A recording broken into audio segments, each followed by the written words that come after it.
వరి నూకను తయారు చేసుకోవడానికి నేను కోటా బియ్యం ఒక 6 దవ్వల బియ్యాన్ని శుభ్రం కడిగి ఆరబెట్టాను ఎండలో ఈ చీరేసి.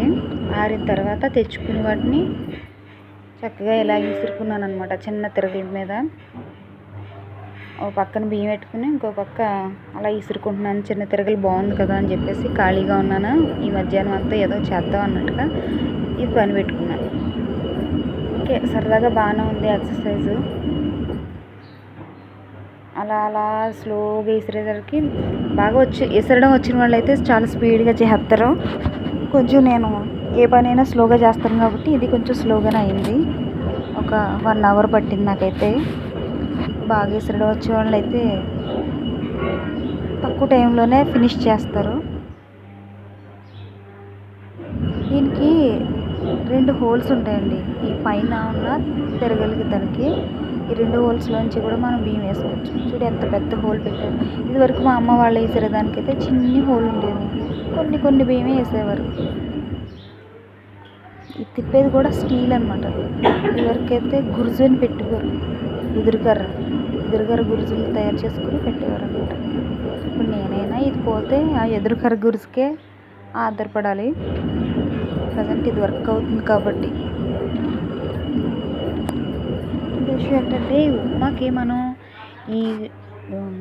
ఈ ఉప్మా తయారు చేయాలంటే వరి నూక ఉప్మా తాలింపుతో పాటు మనం నూకను వేపేసుకున్నాం అనుకో, గ్లాసు నూక చేసుకుని ఆ గ్లాసు నూక వేపేసామనుకో, తాలింపు వేగిన తర్వాత ఈ నూక కూడా వేపేసామనుకో, అప్పుడు కొంచెం లైట్గా వేగిన తర్వాత మనం గ్లాసు నూకకి 2 గ్లాసుల వాటర్ పోసి మగ్గనిస్తే చక్కగా పొడిపొడిలాడుతా భలే వస్తుందండి ఉప్మా.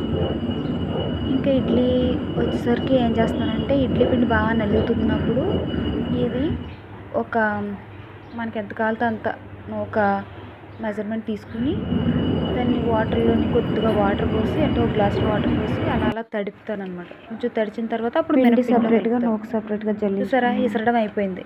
ఇంకా జల్లించుకుంటున్నాను అనమాట. ఈ జల్లించుకునే ప్రాసెస్కి వచ్చేసరికి నైట్ అయిపోయింది. హాల్లోకి తెచ్చేసుకున్నాను.